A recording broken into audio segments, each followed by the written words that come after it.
और ये गेम बड़ा इंपॉर्टेंट है पाकिस्तान के लिए, क्योंकि पाकिस्तान अगर बांग्लादेश के खिलाफ ये मैच जीत जाता है तो सुपर 4 में जो बहुत सारे मुकाबले ये खदशे भी हो सकते हैं कि वो मुकाबले हों ही ना, तो फिर पॉइंट्स की बदौलत कहीं ना कहीं पे फाइनलिस्ट का जो है वो हो जाएगा तयन कि कौन फाइनल खेलेगा कौन नहीं खेलेगा। It's a very important game. Before we open up our discussion, मैं चाहता हूँ कि हम head to head record check करें पाकिस्तान और बांग्लादेश का, कि क्या हेड टू हेड रिकॉर्ड है एशिया कप में पाकिस्तान ने और बांग्लादेश ने कितने मुकाबले खेले, बैग पार्डन, और कितने बांग्लादेश ने जीते कितने पाकिस्तान ने जीते। Will see head to head 14 match खेले हैं, पाकिस्तान ने 12 जीते हैं और बांग्लादेश ने 2 मुकाबले जीते हैं। और यहाँ पे क्लियर कट हसन भाई बढ़तरी नजर आ रही है टीम पाकिस्तान, मार्जिन नजर आ रहा है। 12 मैचेस जीतना और 2 मैचेस बांग्लादेश ने जीतना, हेड टू हेड जो मैचेस हुए हैं। ओवरऑल अगर देखें तो पाकिस्तान में मैच है, बैटिंग पैराडाइज पिच होंगी और जो फास्ट बॉलर्स हैं हमारे उनका अटैक बड़ा अच्छा है। अब जो पिछले मैच हुआ उसमें देखें कि शाहीन शाह ने, हारिस रऊफ ने 4 आउट किए, टोटल एशिया कप में रिकॉर्ड हो गया मेरे ख्याल में 10 आउट किए हैं फास्ट बॉलर्स ने। तो यहाँ पर देखना पड़ेगा कि आज की पिच तो हमने देख ली, कल पिच का बिहेवियर किस तरह से होता है, कि होम एडवांटेज हो सकता है या नहीं हो सकता, क्योंकि ड्राई वेदर है और बारिश भी नहीं है तो सीम पोजीशन थोड़ी सी नई नजर आती है हल्की सी नई बॉल पे। अदरवाइज एक टेस्टिंग होगा, अगर पहले बैटिंग करेगा तो पाकिस्तान टॉस जीत के एक पहाड़ जैसे रन कर सकते हैं। मगर बांग्लादेश के लिए जो है वो शांटो इनफॉर्म बैट्समैन है, वो अच्छा खेल रहे हैं। लास्ट इनिंग उन्होंने खेली बड़ी ज़बरदस्त किस्म की 100 रन की इनिंग्स खेली। शकीब उल हसन 350 वनडे मैचेस उनके हैं, अब तक कोई ऐसी एक्स्ट्राऑर्डिनरी परफॉर्मेंस नज़र नहीं आ रही मुझे। और फ्रेंचाइज में वो खेल रहे हैं सारी, जिस तरह नबी ने आज बैटिंग करी है, फिर उसके बाद दुनिया के सारे प्लेयर्स खेल रहे हैं। ओवरऑल देखेंगे तो उन पर बड़ा टेस्टिंग टाइम होगा कि वो अगर मिडिल में रन्स करें एज ए ऑलराउंडर तो टफ टाइम दे सकते हैं पाकिस्तान में।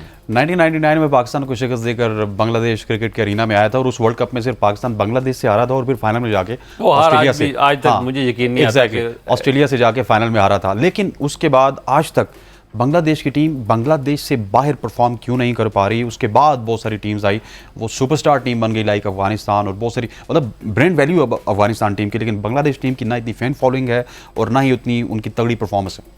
मेरे ख्याल बांग्लादेश बहरहाल ब्रांड जरूर बने अपने मुल्क में, उन्होंने बड़े बड़े इवेंट्स कराए और उनका जब भी हमें बांग्लादेश, ओवरऑल उनकी फैन फॉलोइंग कम है दुनिया में। बांग्लादेश में जो दुनिया में कम है, लेकिन बांग्लादेश के अंदर क्रिकेट अब भी वो भी तकरीबन वन स्पोर्ट्स नेशन बनी जा रही है और उनके जितने भी मैचेस। लेकिन अब मैं बात करूं ना अगर बांग्लादेश की इन कंपैरिजन, राशिद खान की फैन फॉलोइंग पाकिस्तान में भी होगी, नॉट ओनली अफगानिस्तान बल्कि पाकिस्तानी भी उनको सपोर्ट करेंगे। लेकिन कोई ऐसा प्लेयर नहीं है कि जिसकी पाकिस्तान बड़ा सुपरस्टार पैदा नहीं कर सके। ओवरऑल टीम ने बहरहाल इंप्रूव किया जरूर, और ओवरऑल जो उसकी नेशन बंगाली नेशन है वो अपनी टीम को बड़ा ऑन करती है। कल बहरहाल ईस्ट वेस्ट पाकिस्तान का मैच है, पाकिस्तान का match in Gaddafi stadium, Pakistan is the best. और पाकिस्तान मुझे ये भी लग रहा है कि शायद मुझे अभी तक हमने कोई फुल हाउस नहीं देखा है एशिया कप के मैचेस में, और बड़ी फीकी सी हमारी ओपनिंग सेरेमनी भी थी जिसका बड़ा मुझे अफसोस है। लेकिन यह है कि यार दिन में ऐसा ही होता है शाकिर, नहीं दिन में ऐसा होता है तो आप उसको बेहतर कर सकते थे। आप देखें ओपनिंग सेरेमनीज हमने इंटरनेशनली बहुत इवेंट्स की जाके कवर किए हैं।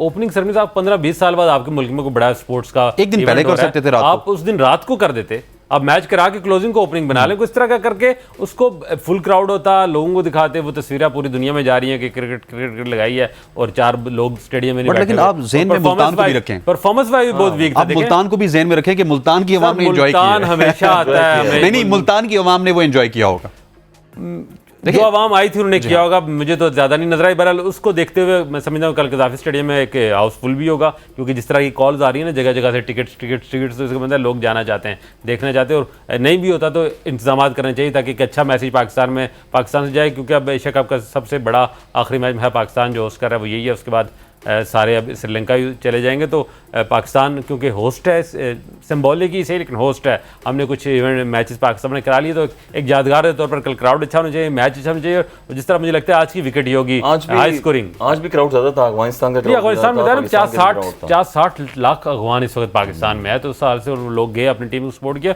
और अफगानिस्तानी अफगान जो पीपल हैं वो they are supporting their team. कल बांग्लादेश से भी क्राउड आएगा देखने के लिए, बांग्लादेश से, लेकिन पाकिस्तान ईस्ट पाकिस्तान वाले वेस्ट पाकिस्तान वाले ईस्ट पाकिस्तान को सपोर्ट कर रहे हैं। हाँ एग्जैक्टली ऐसे करेंगे। औरंगजेब ये बताइएगा कि कल के मैच के वाले से आपके क्या थॉट्स हैं। और दूसरा शाकिर ने फ्री टिकट्स की बात की, तो क्या फ्री टिकट्स श्रीलंका में भी मिलते हैं? हाँ श्रीलंका में तो मिल जाते हैं, क्योंकि यहाँ पे क्राउड की सिचुएशन तो आपने देख ली कि इंडिया पाकिस्तान के 8000 के करीब टिकट जो ऑन सोल्ड थे, तो यहाँ पे तो टिकट का मसला नहीं है। मेरे लाहौर में मुझे भी काफी सारी कॉल्स आई हैं टिकट्स के लिए, तो लाहौर में मुश्किल होगा। और क्राउड पहले मैच में शाकिर भाई ने बात की, मुल्तान की गर्मी आपको पता है कि मौसम कैसा था, और मेरे ख्याल में जब सेकंड शुरू हुई तो हाउसफुल हो चुका था।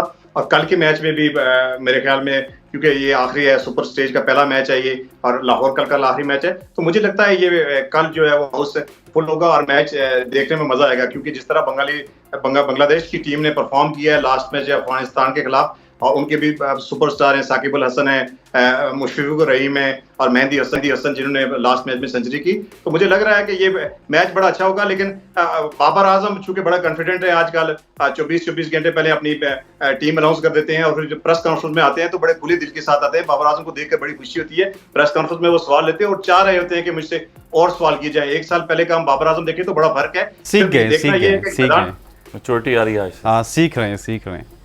पहले कुछ और था ना, पहले रमीज राजा की बैग थी, अब जो है वो समझाया जाता है कि नहीं, मैदान के अंदर वो किस तरह का परफॉर्म करते हैं। क्योंकि बाबर आजम 50 ओवर का सोच के खेलते हैं। जिस तरह इंडिया के खिलाफ हमें अर्ली ऑन विक्ट्री ले ली थी, अगर फास्ट बॉलर का इस्तेमाल करते तो मेरे ख्याल में हम पहले मैच को खत्म कर सकते थे। तो ये चीजें बाबर आजम को थोड़ी सी सीखनी पड़ेगी। अगर बाल शाहीन शाह अफरीदी विकेट ले रहा है, नसीम शाह विकेट ले रहा है, तो जरूरी नहीं है कि उनको जाके फिर 35 से 40 ओवर के बाद वापस लगाना है। किसी एक फास्ट बॉलर का कोटा आप 20 या 30 ओवर के पहले भी खत्म कर सकते हैं। तो ये थोड़ी सी चीजें मेरे ख्याल में बार कर लें। कल उन्होंने एक एक्स्ट्रा फास्ट बॉलर भी खिलाया नसीम शाह की, फहीम अशरफ की सूरत में, तो मेरे ख्याल में नतीजा कल अच्छा होगा और एक अच्छा मैच देखा। हमारी तरफ से ओपनर्स को कल आखिरी मौका है।